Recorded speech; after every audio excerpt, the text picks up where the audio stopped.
नमस्कार दोस्तों, Nikhil coaching classes में एक बार फिर से आप सभी लोगों का स्वागत है। जैसा कि पिछली क्लास में हम लोगों ने देखा था नवपाषाण काल के बारे में। उसमें हम लोगों ने देखा था कि प्राग ऐतिहासिक काल को दो भागों में बांटा गया था। प्राग ऐतिहासिक काल को दो भागों में बांटा गया था। एक हमारा था पाषाण काल, एक हमारा था पाषाण काल, दूसरा हमारा था ताम्रपाषाण काल। दूसरा हमारा क्या था? ताम्रपाषाण काल। अब हम लोगों ने इसके बाद देखा कि पाषाण काल को हम लोगों ने तीन भागों में बांटा था। एक हमारा पूरा पाषाण काल, दूसरा हमारा मध्य पाषाण काल, ठीक, और तीसरा हमारा नवपाषाण काल। पूरा पाषाण काल, मध्य पाषाण काल और नवपाषाण काल। अब यहाँ से जो क्वेश्चन बनता है, अगर आपके पेपर में पूछा जाए सर्वप्रथम आग का प्रयोग किस काल में किया गया, तो आप बताओगे क्या? पूरा पाषाण काल में। वहीं साथ ही साथ अगर ये पूछा जाए कि किस काल का मानव आखेटक व पशुपालक था, तो आप बताओगे आखेटक व पशुपालक किस काल का मानव था? मध्य पाषाण काल। और अगर पूछा जाए किस काल का मानव आखेटक व खाद्य संग्राहक था, तो आप बताओगे पूरा पाषाण काल का मानव आखेटक व खाद्य संग्राहक था। वहीं अगर आपसे क्वेश्चन पूछे किस काल के मानव ने सर्वप्रथम चाक का प्रयोग किया, तो चाक किस काल के मानव ने प्रयोग किया? नवपाषाण काल। ठीक, अगर कोई पूछे कि किस काल का मानव सर्वप्रथम पहिए का प्रयोग किया, तो आप बताओगे नवपाषाण काल।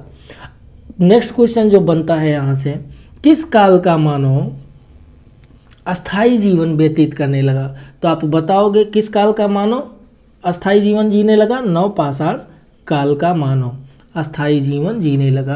क्यों? क्योंकि इसे खेती का ज्ञान हो चुका था। ठीक, ये हमारे क्वेश्चन जो आपको बताए गए हैं, ये बार बार परीक्षाओं में पूछे गए हैं। ठीक, आज का हमारा जो टॉपिक होने वाला है वो क्या है?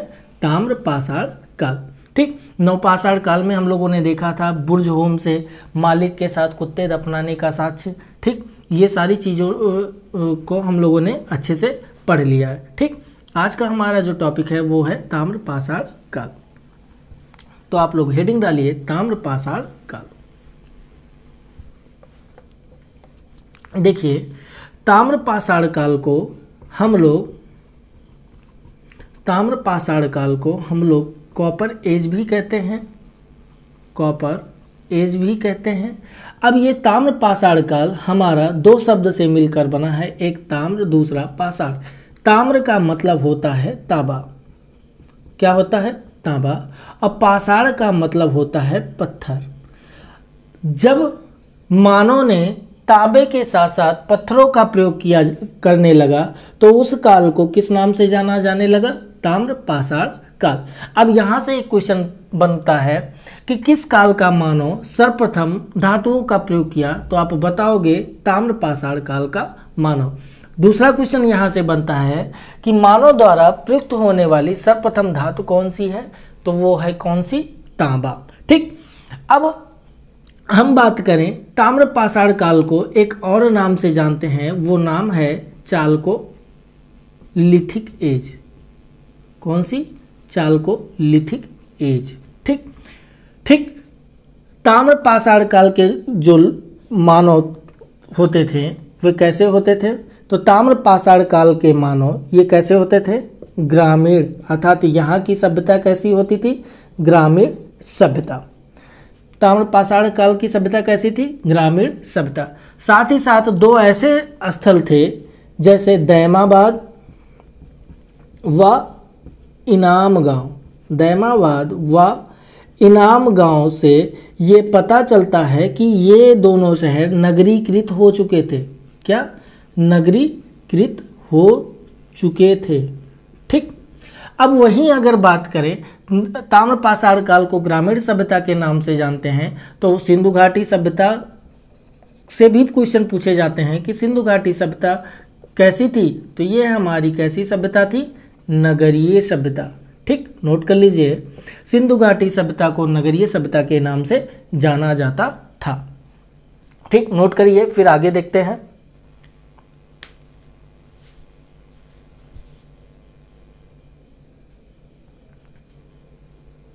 और सिंधु घाटी सभ्यता के लोग किसका प्रयोग करते थे? कांसे का प्रयोग करते थे। ठीक, यह इसी वजह से इस युग को इसको कांस्य युगीन भी कहा जाता है। ठीक, अब आइए हम जानते हैं कि भारत में ताम्र पाषाणिक स्थल कहाँ से कहाँ तक फैले थे। ठीक, तो आप लोग नोट करिए, भारत में ताम्र पाषाणिक स्थल का विस्तार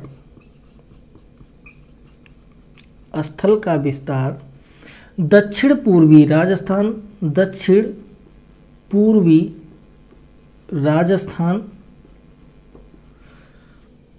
पश्चिमी मध्य प्रदेश, पश्चिमी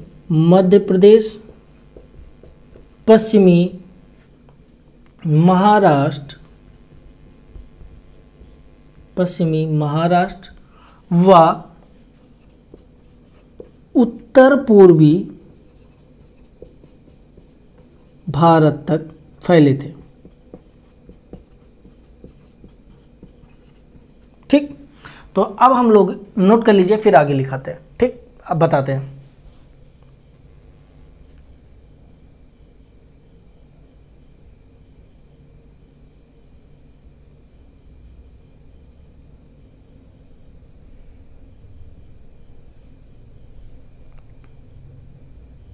ठीक, अब आप लोग हेडिंग डालोगे दक्षिण पूर्वी राजस्थान। ठीक, यहाँ से क्या क्या साक्ष्य मिले आप लोग देखिए। दक्षिण पूर्वी राजस्थान से में दो ऐसे स्थल हैं, एक आहार, दूसरा गिलुंद। ठीक, आहार को ताम्रवती के नाम से भी जाना जाता था। ताम्रवती अर्थात तांबे वाली जगह, साथ ही साथ देखें तो ताम्रपाषाणकालीन सभ्यता कैसी थी? ग्रामीण सभ्यता थी, लेकिन यहाँ पर आहार के जो रहने वाले लोग थे उनके घर कैसे बने होते थे? पत्थरों के बने होते थे। किसके बने होते थे? पत्थरों के। इनके घर पत्थरों के बने होते थे। नोट कर लीजिए, इनके घर पत्थरों के बने होते थे। ठीक, वहीं अगर बात करें गिलुंद की, तो गिलुंद से हमें तांबे के कुछ टुकड़े मिलते हैं। ठीक, लिख लीजिए, गिलुंद से हमें तांबे के कुछ टुकड़े मिलते हैं। तांबे के कुछ टुकड़े मिलते हैं। ठीक, नोट कर लीजिए, तांबे के कुछ टुकड़े मिलते हैं।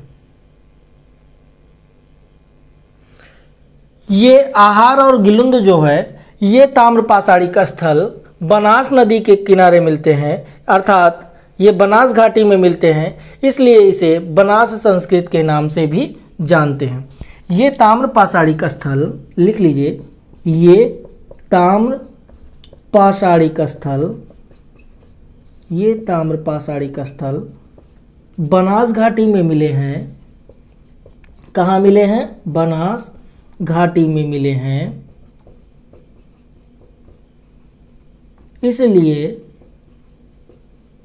इसलिए इन्हें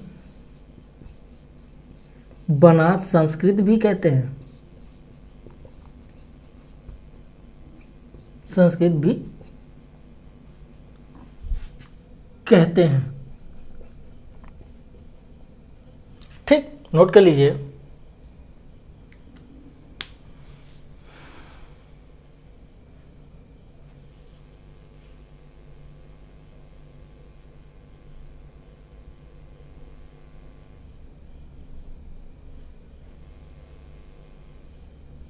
ठीक, आइए हम देखते हैं, इसको रफ करते हैं। ठीक। अब हम लोग देखते हैं मध्य प्रदेश के बारे में, पश्चिमी मध्य प्रदेश। तो नोट हेडिंग डालोगे आप लोग, पश्चिमी मध्य प्रदेश। तो मध्य प्रदेश के जो स्थल हैं उसमें लिख लीजिए, मध्य प्रदेश के जो स्थल हैं लिखिए नौदा टोली, मालवा, कायथा और एरड़। लिख लीजिए नौदा टोली, नौदा टोली, मालवा, कायथा व एरड़। ठीक, नौदा टोली, मालवा, कायथा तथा एरड़। अब अगर हम बात करें मालवा से, तो मालवा से क्या मिले हैं? मृद भांड अर्थात मिट्टी के बने हुए बर्तन। तो मालवा से मिलने वाले जो मृद भांड थे वे ताम्र पाषाण काल के सबसे उत्कृष्ट मृद भांड माने जाते थे। ठीक, मृद भांड मिले हैं जो सबसे उत्कृष्ट माने जाते हैं, जो सबसे उत्कृष्ट माने जाते थे। ठीक, नोट कर लीजिए, मालवा से क्या मिला है हमको? मृद भांड मिला है अर्थात मिट्टी के बने हुए बर्तन मिले हैं जो सबसे उत्कृष्ट माने जाते थे। ठीक, नोट कर लीजिए आप लोग।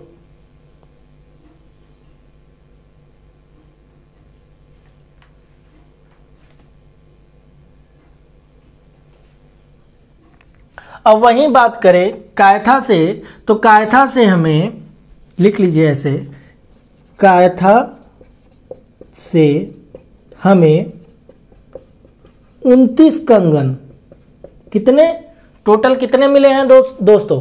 29 कंगन और 2 अद्वितीय ढंग की। ठीक, लिख लीजिए 29 कंगन तथा 2 अद्वितीय ढंग की कुल्हाड़ियाँ प्राप्त हुई हैं। क्या? कुल्हाड़ियाँ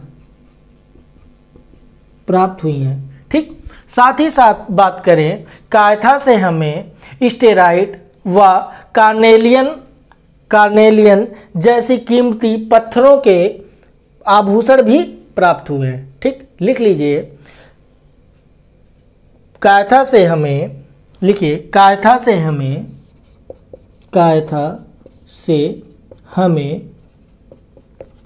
स्टेटाइट व कार्नेलियन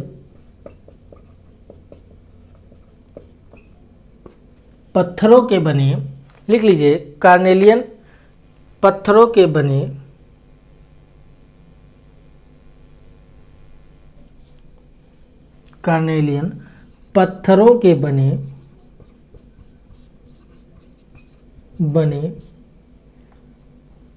आभूषण पात्रों में मिले हैं। ठीक, नोट कर लीजिए।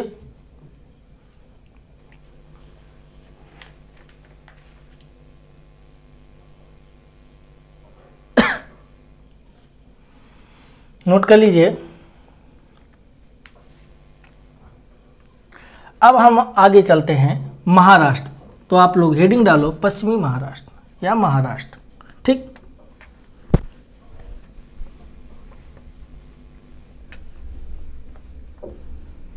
आप लोग हेडिंग डालिए महाराष्ट्र। महाराष्ट्र, अगर हम बात करें महाराष्ट्र की, तो महाराष्ट्र से हमें सबसे विस्तृत उत्खनन प्राप्त होते हैं। ठीक, महाराष्ट्र से हमें सबसे विस्तृत उत्खनन अर्थात ताम्र पाषाण काल के सर्वाधिक विस्तृत उत्खनन कहाँ से प्राप्त हुए? तो महाराष्ट्र से। तो लिख लीजिए महाराष्ट्र से हमें, लिखिए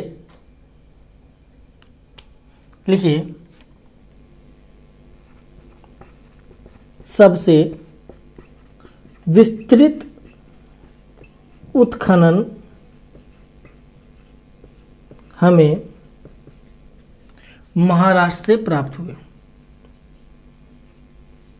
महाराष्ट्र से प्राप्त हुए। ठीक, अब यहीं बात करें महाराष्ट्र की, तो महाराष्ट्र में सबसे विस्तृत उत्खनन कैसे प्राप्त हुए? तो लिख लीजिए नेवासा, दायमाबाद, जोरवे, नेवासा, दायमाबाद, जोरवे, लिख लीजिए नेवासा, दायमाबाद, जोरवे, इनाम गांव, ये ताम्र पाषाणिक स्थल जो थे इनको जोरवे संस्कृत के नाम से भी जाना जाता था। किसके नाम से? जोरवे संस्कृत। क्यों? क्योंकि ये जो हैं जोरवे नामक स्थान के पास प्राप्त हुए हैं, इसलिए इनको किस नाम से जाना जाने लगा? जोरवे संस्कृत के नाम से जाना जाने लगा। ठीक, वहीं अगर बात करें दायमाबाद व इनाम गांव की, तो दायमाबाद व इनाम गांव दो ऐसे स्थल थे जहां से हमें क्या पता चलता है? नगरीकृत होने का पता चलता है। अर्थात ये दो स्थल ऐसे थे जहां से ये पता चलता है कि ये स्थल कैसे हो गए थे? नगरीकृत हो गए थे। ठीक, नगरीकृत होने का साक्ष्य पता चलता है। ठीक, अब वहीं बात करें किसकी? पश्चिमी महाराष्ट्र के बाद उत्तर पूर्वी भारत की, तो उत्तर पूर्वी भारत में हम लोग देखते हैं बिहार की। तो बिहार में सेनवार, लिख लीजिए बिहार में लिखिए सेनवार व सोनपुर, लिख लीजिए सेनवार व सोनपुर प्रमुख ताम्र पाषाणिक स्थल हैं।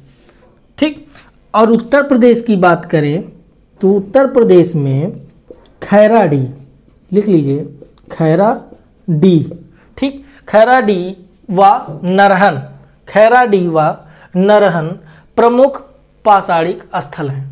ठीक, कैसे? ताम्र पाषाणिक स्थल खैराडी व नरहन प्रमुख ताम्र पाषाणिक स्थल हैं। ठीक, नोट कर लीजिए, फिर इसको रफ करते हैं।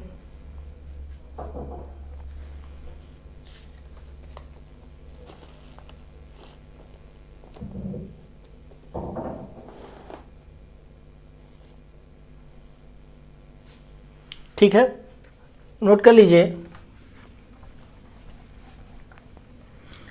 अब आप लोग हेडिंग डालोगे ताम्र पाषाणिक स्थल, ताम्र पाषाणकालीन स्थल।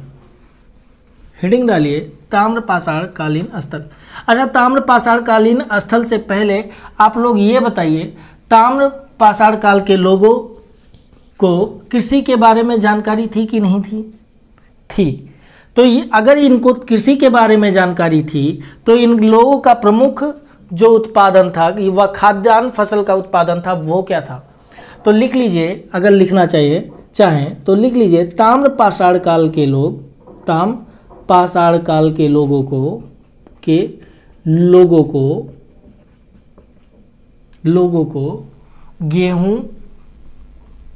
गेहूं चावल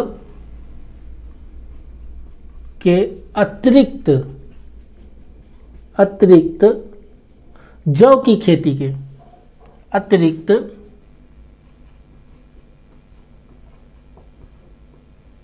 की खेती के खेती की जानकारी हो चुकी थी।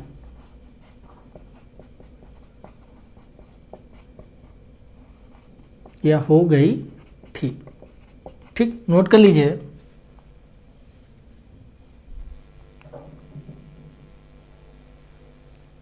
साथ ही साथ इसके अतिरिक्त अगर बात करें, गेहूं चावल के अतिरिक्त की बात करें, तो इनको बाजरे का भी ज्ञान हो गया था। किसकी? बाजरे का भी ज्ञान हो गया था।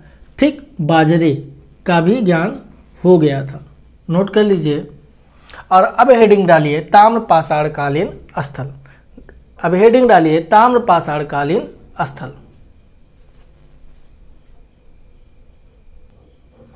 तो आप लोग हेडिंग डाल लीजिए ताम्र पाषाणकालीन स्थल, ताम्र पाषाणकालीन स्थल।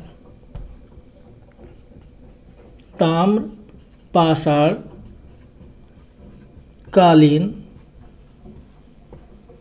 स्थल। और ताम्र पाषाण कालीन स्थल में आप लोग यहाँ पर हेडिंग डालिए स्थल, स्थल, और यहाँ पर लिखिए जगह, ठीक, और यहाँ से लिखिए साक्ष्य, ठीक, क्या लिखिए, साक्ष्य। ताम्र पाषाण कालीन स्थल में पहला हम लोग लिखेंगे इनाम गांव, तो आप लोग लिखिए इनाम गांव। और ये किस जगह पड़ता है, महाराष्ट्र, लिख लीजिए, ये कहाँ में पड़ता है दोस्तों, महाराष्ट्र में, ठीक। इनाम गांव कहाँ पड़ता है, महाराष्ट्र में। अब हम बात करें ये इनाम गांव की, तो यह हमारा किलेबंद व खाई से घिरी है, यह किलेबंद। देखिए अभी आपने पढ़ा था दायमाबाद व इनाम गांव कैसे थे, नगरीकृत थे, नगरीकृत थे, तो नगरीकृत होने का मतलब ये किले और किलेबंद और खाई से घिरी थी, ठीक, किलेबंद व खाई से घिरी थी, ठीक। इसके अलावा अगर हम बात करें, इनाम गांव इस युग की सबसे बड़ी बस्ती थी, लिख लीजिए, यह इस युग की सबसे बड़ी बस्ती है, बड़ी बस्ती है। अब यहाँ से साक्ष्यों की बात करें, क्या क्या मिले हैं, तो कच्ची ईंटों के मकान व गोलाकार गड्ढों वाले मकान, ठीक, लिख लीजिए कच्ची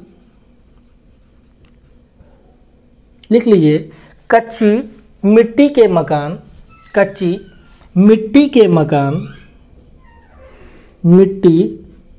मकान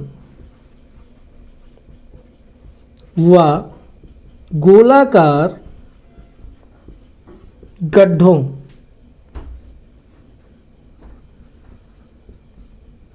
के मकान, गोलाकार गड्ढे, ठीक, लिख लीजिए यहाँ गोलाकार गड्ढे, ठीक, नोट कर लीजिए आप लोग गोलाकार गड्ढे, ठीक, नोट करिए। फिर आगे चलते हैं, नोट करिए। यहाँ से आप लोगों ने देखा कच्ची ईंटों के मकान व गोलाकार गड्ढे, ठीक, गोलाकार गड्ढे, ठीक।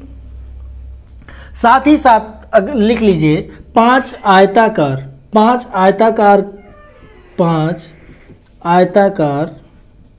लिख लीजिए 5 आयताकार कमरों वाले मकान, ठीक, 5 आयताकार कमरों वाले मकान, ठीक,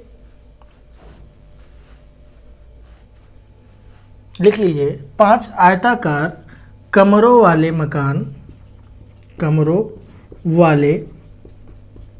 मकान, ठीक।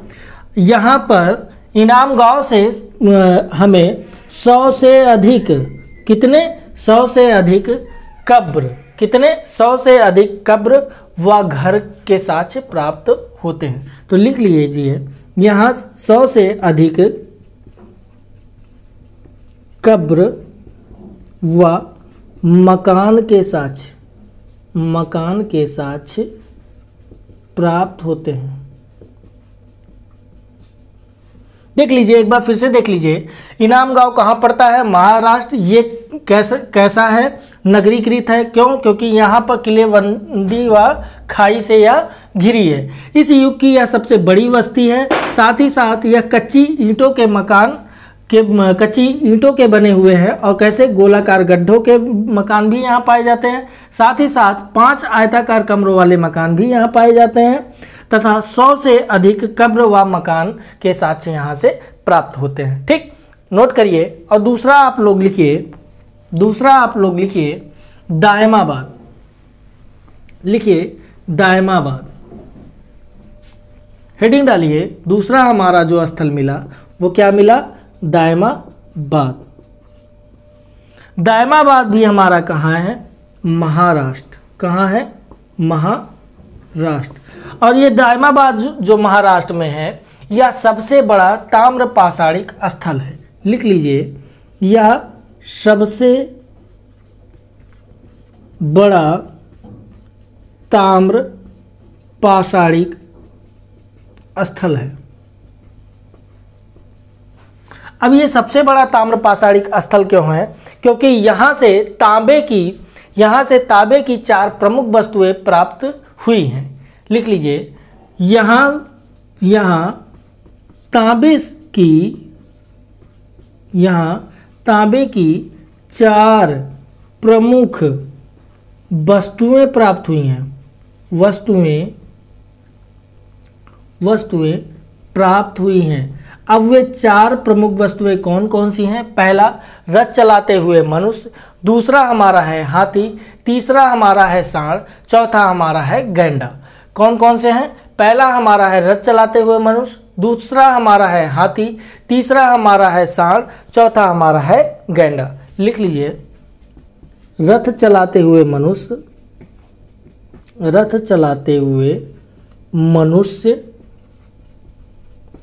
दूसरा हमारा है हाथी। तीसरा हमारा है सांड और चौथा हमारा है गैंडा। क्या है दोस्तों? गैंडा। ठीक, नोट कर लीजिए।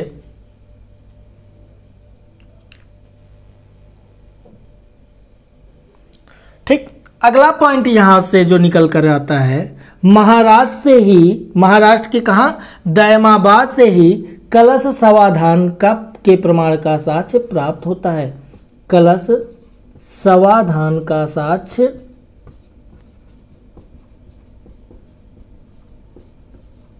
प्राप्त होता है। ठीक, अर्थात कहने का मतलब यह है, महाराष्ट्र के लोग, जो मृतक व्यक्ति होता था, उसके शवों को एक बर्तन में रखकर उत्तर से दक्षिण दिशा में दफना देते थे। ठीक, अर्थात उनको रखने का जो क्रम था वो कैसा था? उत्तर से दक्षिण। ठीक, इस कलश समाधान का साक्ष्य कहाँ से प्राप्त हुआ? तो वो दायमाबाद। ठीक, अगला हेडिंग आप लोग डालिए, नौदा टोली। अगला हेडिंग डालिए, नौदा टोली।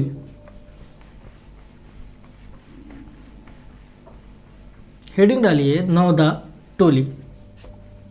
और नौदा टोली ये हमारा कहाँ है? महाराष्ट्र में। ठीक, लिख लीजिए, नौदा टोली। ठीक, लिख लीजिए, यह महाराष्ट्र में नर्मदा नदी के दक्षिण में स्थित है। यहाँ से चित्रित काले मृदभांड प्राप्त हुए। यहाँ से चित्रित काले मृदभांड प्राप्त हुए। कहाँ पर, कहाँ स्थित है? यह नर्मदा नदी के दक्षिण में, यह नर्मदा नदी के दक्षिण में स्थित है। नर्मदा नदी के दक्षिण में स्थित है।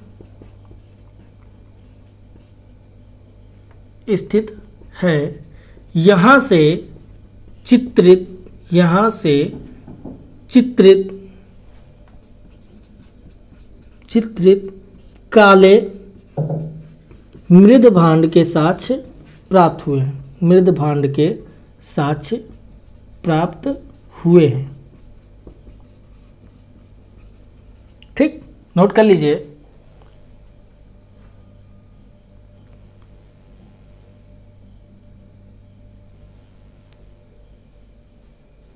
ठीक, अगला आप लोग लिखिए, नौदा टोली के बाद नेवासा। ये भी हमारा कहाँ पड़ता है? महाराष्ट्र। कहाँ पड़ता है बच्चों? महाराष्ट्र। ठीक, अब अगर हम बात करें नेवासा की, तो ये महाराष्ट्र में पड़ता है। तो यहाँ पर पटसन के साक्ष्य प्राप्त होते हैं। पटसन के साक्ष्य प्राप्त होते हैं। अब पटसन के साक्ष्य प्राप्त होते हैं, इससे ये पता चलता है कि ताम्रपाषाण काल के लोगों को किसकी जानकारी हो चुकी थी? कपड़े की जानकारी हो चुकी थी। तो अगर आपके पेपर में पूछा जाए पटसन का साक्ष्य कहाँ से प्राप्त हुआ, तो आप बताओगे नेवासा। अब पूछा जाए नेवासा कहाँ है, तो आप बताओगे महाराष्ट्र। ठीक, साथ ही साथ यहाँ से लाल तल पर लिख लीजिए, लाल तल पर काली डिजाइन वाले, लाल तल पर काली डिजाइन वाले चाक निर्मित वस्तुएं प्राप्त हुई हैं।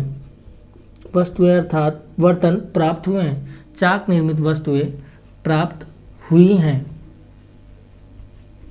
देखिए, अब अगर आपसे पूछा जाए नेवासा कहाँ है तो आप बताओगे महाराष्ट्र में। यहाँ से साक्ष्य क्या मिला तो आप बताओगे नेवासा से हमें पर्सन के साक्ष्य मिलते हैं। साथ ही साथ अगर ये पूछा जाए लाल तल पर काले रंग की डिजाइन चाक निर्मित वस्तुएं कहाँ से प्राप्त हुई हैं तो आप कहाँ बताओगे, नेवासा। और अगर आपसे दूसरा क्वेश्चन पूछा जाए कि सबसे बड़ी नगरीकृत जो शहर थी वो कौन सी थी तो आप बताओगे इनाम गांव। अगर पूछा जाए सबसे बड़ा ताम्र पाषाणिक स्थल कौन सा है तो आप बताओगे दायमाबाद। ठीक, दायमाबाद से क्या मिला हमको, 4 तांबे की 4 वस्तुएं मिली। कौन कौन सी, पहला हमारा जो था वो था रथ चलाते हुए मनुष्य, दूसरा हमारा था हाथी, तीसरा हमारा था सांड, चौथा हमारा था गैंडा। उसके अलावा दायमाबाद से हमें क्या मिलता है, किसके साक्ष्य, कलश समाधान के साक्ष्य प्राप्त हुए। ये पेपर में बार बार पूछे गए हैं। ठीक, उसके बाद हम लोगों ने देखा क्या, नवदा टोली कहाँ है, महाराष्ट्र में। यहाँ से क्या मिलता है, चित्रित काले मृद भांड। ठीक, अर्थात मिट्टी के बने हुए बर्तन। अब अगला हमारा लिखिए ताम्रवती कहाँ पड़ता है तो ताम्रवती राजस्थान में पड़ता है। यहाँ काले मृद भांडों पर सफेद रैखिक चित्र प्राप्त होते हैं। तो लिख लीजिए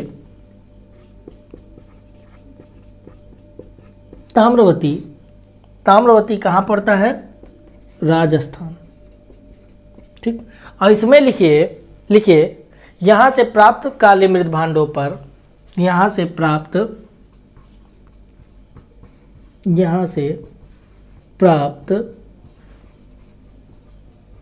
काले मृद भांडों पर सफेद रैखिक चित्र, कैसे, सफेद रैखिक चित्र प्राप्त होते हैं। ठीक, सफेद रैखिक चित्र प्राप्त होते हैं।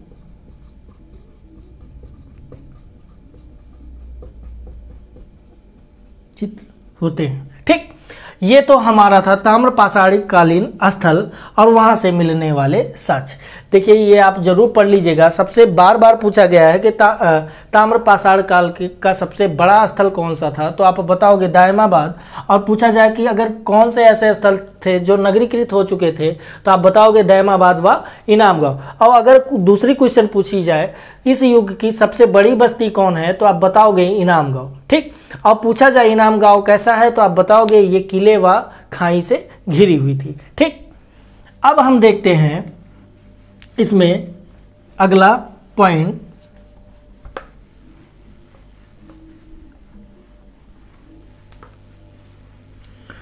तो जो महाराष्ट्र के लोग थे वो मृतकों का जो शव होता था उसे कलश में रखकर उत्तर से दक्षिण दिशा में दफनाते थे।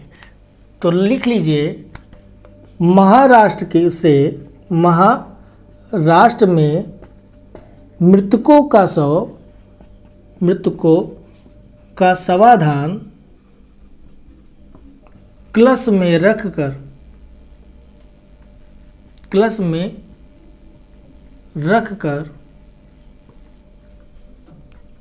उत्तर, लिख लीजिए उत्तर तथा दक्षिण दिशा में, उत्तर तथा दक्षिण दिशा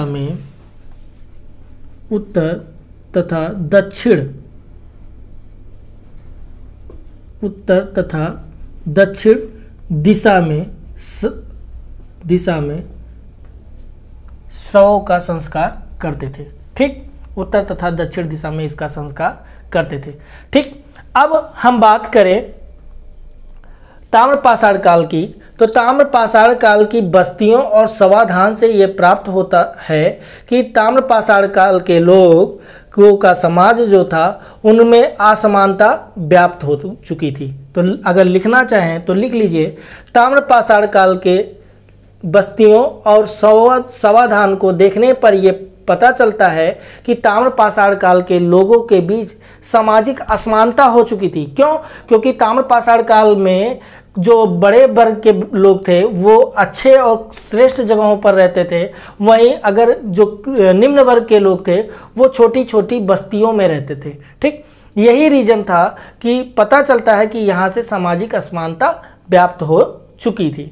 तो अगर लिखना चाहें तो इसमें लिख लीजिए, यहाँ से सामाजिक असमानता व्याप्त होना शुरू हो गया था। यहाँ से, या लिख लीजिए, यहाँ से सामाजिक असमानताओं का पता चलता है। असमानताओं का पता चलता है। कैसे? तो वो देखिए, इसमें लोगों के जो निवास स्थल हैं उनको दो भागों में बांटा गया है। कितने? निवास स्थलों को दो भागों में बांटा गया है। पहला लिख लीजिए, बड़ी बस्तियां। ठीक, बड़ी बस्तियां। दूसरा, छोटी बस्तियां। बड़ी बस्तियां व छोटी बस्तियां। बड़ी बस्तियों में कौन से लोग रहते थे? बड़े लोग अर्थात सरदार। बड़े लोग अर्थात सरदार। बड़े लोग अर्थात सरदार। बड़ी बस्तियों में कौन रहते थे? बड़े लोग अर्थात सरदार। ठीक, क्यों? क्योंकि यहाँ से पता चलता है बड़ी बस्तियों से कि ये जो बने होते थे कम से कम 20 हेक्टेयर के बने होते थे, और छोटी बस्तियाँ कितने हेक्टेयर की बनी होती थी? 5 हेक्टेयर की बनी होती थी। ठीक, बड़ी बस्तियाँ कितने? 20 हेक्टेयर। इसके साक्ष्य कहाँ से मिलते हैं? दायमाबाद से। कहाँ से? दायमाबाद। दायमाबाद कहाँ है बच्चों? महाराष्ट्र। ठीक, और छोटी बस्तियों में कौन रहते थे? तो यहाँ पर कमजोर व पिछड़े लोग रहते थे। कमजोर व पिछड़े लोग रहते थे। नोट कर लीजिए। देखिए, एक बार समझ लीजिए। देखिए, लोगों के रहन सहन अर्थात जो समाज में जो बस्तियां थीं और साथ ही साथ कलश समाधान से ये प्राप्त होता है कि ताम्र पाषाण काल के लोगों के बीच सामाजिक असमानता व्याप्त हो चुकी थी। सामाजिक असमानता कैसे? उनको निवास स्थल के आधार पर ही देखा जा सकता है। जैसे बड़ी बस्तियों में कौन से लोग रहते थे? बड़े लोग अर्थात जो ऊंचे लोग थे अर्थात सरदार। ठीक, वहीं अगर बात करें छोटी बस्तियों में, तो छोटी बस्तियों में कौन रहते थे? तो कमजोर व पिछड़े वर्ग के लोग रहते थे। ठीक, तो ये हमारा था क्या? ताम्र पाषाण काल। अब अगर हम बात करें ताम्र पाषाण काल के लोगों की, तो ताम्र पाषाण काल के लोग मातृ देवी की पूजा करते थे। लिख लीजिए, ताम्र पाषाण काल के लोग, ताम्र पाषाण काल के लोग मातृ देवी की पूजा करते थे। मातृ देवी की पूजा करते थे। ठीक, लिख लीजिए, ताम्र पाषाण काल के लोग मातृ देवी की पूजा करते थे। और ये साक्ष्य कहाँ से प्राप्त हुआ? देखिए, हर चीज का कोई ना कोई रीजन होता है। वैसे यहाँ पर हम लोग पढ़ रहे हैं इतिहास, तो इतिहास हमारा किस पे डिपेंड होता है? फैक्ट अर्थात साक्ष्यों पर। तो अगर हम बात करें ताम्र पाषाण काल के लोग मातृ देवी की पूजा करते थे, तो आप ऐसे मानोगे नहीं। क्यों? क्योंकि इसका कहीं ना कहीं साक्ष्य मिलेगा, तभी माना जाएगा कि ये मातृ देवी की पूजा ताम्र पाषाण काल में होती थी। तो इसके साक्ष्य हमको कहाँ से मिले? इनाम गांव। कहाँ से बच्चों? इनाम गांव। अगर आपसे पूछा जाए मातृ देवी की पूजा कहाँ के साक्ष्य कहाँ से प्राप्त हुए, तो आप बताओगे इनाम गांव से। दूसरा ये क्वेश्चन बन सकता है कि ताम्र पाषाण काल के लोग किसकी पूजा करते थे, तो आप बता सकते हो मातृ देवी की पूजा करते थे। ठीक, साथ ही साथ अगर ये पूछा जाए कि ताम्र पाषाण काल के लोगों का धार्मिक पंथ अर्थात धार्मिक पंथ का प्रतीक किसे माना जाता है, तो लिख लीजिए, सांड साण अर्थात वृषभ इनके धार्मिक पंथ का प्रतीक था। धार्मिक पंथ का प्रतीक था। ठीक, धार्मिक पंथ के प्रतीक के बारे में पूछा जाए तो किसे माना जाता है? साण या वृषभ को। तो ये हमारा था ताम्र पाषाण काल। आज का हमारा टॉपिक जो समाप्त हो चुका है, ताम्र पाषाण काल। ताम्र पाषाण काल को एक बार थोड़ा सा रिवाइज कर लेते हैं। देखिए, ताम्र पाषाण काल के बारे में हम लोगों ने क्या पढ़ा कि ताम्र पाषाण काल कैसी सभ्यता है? ग्रामीण सभ्यता है। इसे किस नाम से जानते हैं? चालकोलिथिक एज के नाम से भी जानते हैं। ताम्र पाषाण काल की बस्तियां कैसी थी? वो ग्रामीण बस्तियां थी। ठीक, और इसका विस्तार कहाँ से मिलता है? तो दक्षिण पूर्वी राजस्थान में, पश्चिमी महाराष्ट्र में, पश्चिमी मध्य प्रदेश में तथा उत्तर पूर्वी भारत में। अब वहीं अगर बात करें राजस्थान में, तो राजस्थान में दो ऐसे स्थल थे, आहार और गिलुंद। आहार से हमें क्या, आहार को किस नाम से जानते हैं? ताम्रवती अर्थात तांबे वाली जगह। वहीं अगर गिलुंद की बात करें, गिलुंद भी हमारा राजस्थान से प्राप्त हुआ है और इसको किस नाम से जानते हैं? तो गिलुंद से हमें तांबे की कुछ छोटे छोटे टुकड़े प्राप्त हुए। ठीक, वहीं अगर बात करें मालवा, कायथा और एरड़, ये कहाँ पड़ते हैं? हमारे पश्चिमी मध्य प्रदेश में। ठीक, कायथा से हमें 29 कंगन और 2 अद्वितीय ढंग की कुल्हाड़ियाँ तथा स्टेराइट व कार्नेलियन के बने हुए मोतियों की छोटी छोटी पत्थरों के छोटे छोटे आभूषण प्राप्त हुए हैं। ठीक, वहीं अगर बात करें किसकी, महाराष्ट्र की, तो महाराष्ट्र में हमारा दायमाबाद, इनामगांव, नेवासा और साथ ही साथ हम लोगों ने पढ़ा नौदा टोली, ये हम लोगों को कहाँ से प्राप्त हुआ? महाराष्ट्र से। ठीक, वहीं हम लोगों ने देखा बिहार में सेनवार व सेनपुर, ये कहाँ से प्राप्त हुए? ये स्थल कहाँ है? बिहार में। वहीं उत्तर प्रदेश की बात करें तो यूपी में खैरा डी। ठीक, और साथ ही साथ अगर बात करें तो महाराष्ट्र में मृतकों का शव कैसे रखा जाता था? तो उत्तर से दक्षिण दिशा में। और अगर पूछा जाए ताम्र पाषाण काल के लोगों की देवी कौन थी, तो आप बताओगे मातृ देवी। या किसकी पूजा करते थे? तो आप बताओगे मातृ देवी की पूजा करते थे। नेक्स्ट क्वेश्चन बनता है कि वृषभ या साण किसका प्रतीक माना जाता है? तो आप बताओगे ताम्र पाषाण काल के धार्मिक पंथ का प्रतीक माना जाता है। ठीक, आज की क्लास इतना ही। Thank you class.